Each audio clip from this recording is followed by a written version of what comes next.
عليكم ورحمة الله وبركاته. السلام عليكم ورحمة الله وبركاته. النهاردة بقى يا حبايبي هنعمل حاجة بسيطة كده، مش عارفين ناكل ايه زهقنا بقى ومش عارفين والدنيا غلا يلا. وكان عندنا شوية اكل بقى كده من امبارح، قلنا نعمل جنبهم حاجة خفيفة كده. جبت لفة جلاش وقطعتها كده زي ما انتم شايفين. بصوا جبت اللفة حطها زي ما هي كده، بصوا قطعتها كده، بصوا شرايح شرايح كده، شرايح شرايح كده. وبعدين بمسك المجموعه الشريحه دي، بروح مفرفتها كده اهو من بعضها، بتبقى بالشكل ده.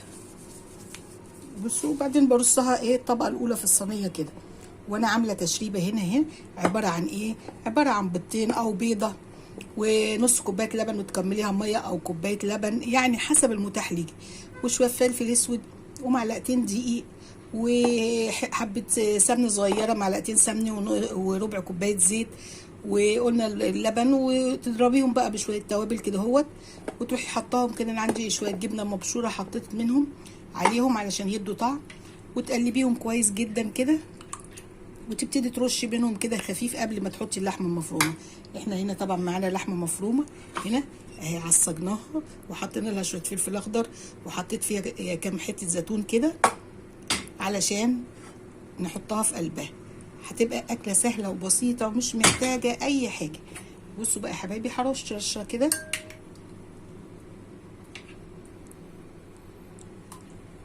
بسيطه، لان انا اللي هرشه فوق هينزل تحت برضه على اللي انا الطبقه اللي انا حطاها دي. حطيت نص كميه الجلاش، فردته كده وحطيت عليه من التشريبه اللي انا حطاها فيها زيت وسمنه وبيض ولبن ومعلقتين دقيق وفلفل اسود وكده، يعني كل اللي عندي هحطه. وامسك بقى اللحمه المفرومه، اروح برضو موزعاها كده زي ما انتم شايفين. انا عندي زيتون مقطع كده شرايح زي بتاع البيتزا، اروح حطاها كده. هتعمليها وجنب الاكل اللي عندك هتمشيها، يبقى اتقضى اليوم على كده. وخصوصا الايام دي انتوا عارفين الدنيا غلا، يعني الواحد يحاول يقضي باللي عنده، واذا كان في حاجه ناقصه يزود بيها اي حاجه زي كده. ممكن تزود جنب الاكل اللي عندك. حطينا اللحمه المفرومه زي ما انتم شايفين كده، ووزعناها كويس اهي. حطيت فيها كام خرطه زيتون اسود وكام خرطه فلفل اخضر، وانا بقلبها على النار علشان تبقى جميله. وبس خلاص كده هنبتدي بقى اوزع كويس بالمعلقه بس شويه كده، عشان كل الجوانب تبقى فيها اللحمه والزيتون.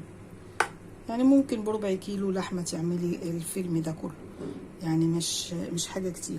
وبعدين تمسكي بقيه الورق اهو، تفرفطي كده وتروحي رصه كده، حاطه كده، تفرفطي الحلقه اللي انت مقطعاه ده، تفرفطيه كده، تفرفطيه كده بره، تفرفطيه كده بره، تفرفطيه كده وتروحي حاطه هنا، وتفرفطي برده تاني وتحطي. سهله مش قادره اقول لكم سهوليتها، ولا ترصي ولا تدهني كل طبقه ولا كل الحاجات دي. تمسكي كده اللي انت قطعاه ده وتفرفطيه كده اهو، بتاخدي الحلقه اللي انت قطعاها دي وتفرفطي وتحطي. جبنا كل الكميه اهي نفرفطها ونحط. بصي اهي، تملي بقى كل الاماكن اللي هي عايزه تتملي. وبعدين هتقلبي عليها التشريبه وتحطي عليها بقى اي حاجه انت عايزاها.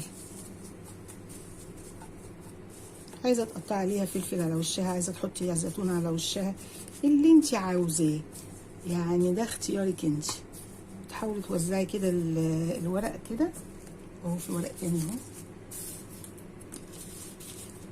توزعي الورق كله على قد ما تقدري. تفرفطيه من بعضه كده الاول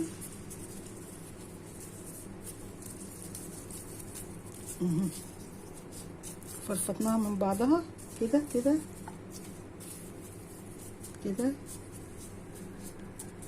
طلعها من بعض. كل ما انت واقفه تفكي الورق من بعضه كده، وترفعيه كده وتفكريه ينزل مفرفط من بعضه كده اهو.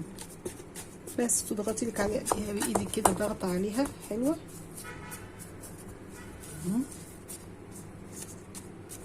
تمام. تمام. وبعدين نمسك بقيه التشريبه دي بقى كلها، نقلبها كده وهي فين في الطبق، ونروح مقلبينها عليها كلها، قلبينها عليها. تسقي بقى اللي فوق واللي تحت تاني، وهتبقى شكلها وطعمها تحفه.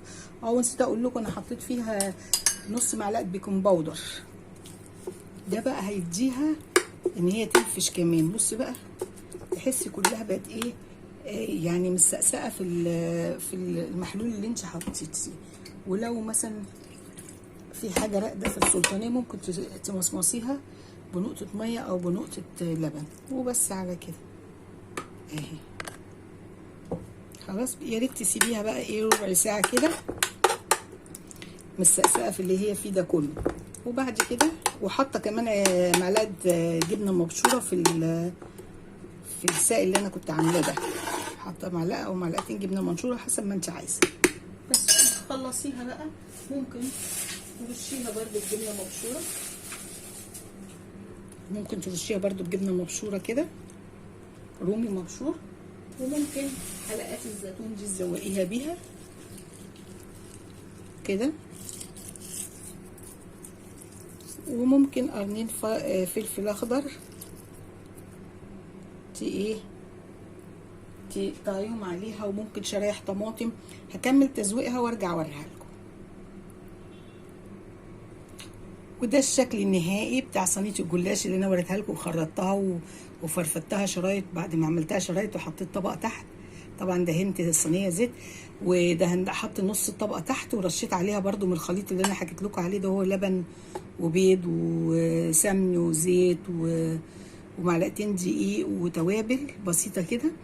وبعدين رشيت منه طبقه، وبعدين حطيت اللحمه المفرومه المعصجه، وبعدين حطيت بقيه الجلاش، وبعدين رشيت عليه الباقي كله بتاع الطبقه السائل اللي انا كنت عاملاه ده، ورشيت رشه جبنه رومي، وبعدين حطيت لها زيتون حلقات، وبعدين حطيت الفلفل الالوان والطماطم كام حته جبنه موتزاريلا كده، يعني تبقى طعمها زي البيتزا. والله بتطلع جميله جدا وروعه، جربوها هتعجبكم جدا، وما بتاخدش يعني حاجتها مش كتير. وكمان اهم حاجه ان الوقت اللي هي انت بتعمليه فيها وقت قليل جدا، يعني ممكن في 10 دقايق تكوني مخلصيها دي كلها، وممكن بربع كيلو لحمه تقدري تعمليها كلها، وتبقى حلوه، يا اما غدوه جنب اكل، شويه شوربه جنب اي اكل بايت عندك، وتمشي اليوم. وان شاء الله تكون عجبكم باذن الله، وما تنسونوش في اللايك والشير، واشكركم والى اللقاء.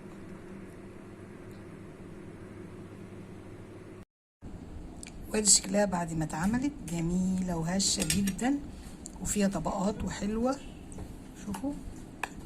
شوفوا طبقاتها عامله ازاي، وشوفوا تخنها عامل ازاي، جميله. بصوا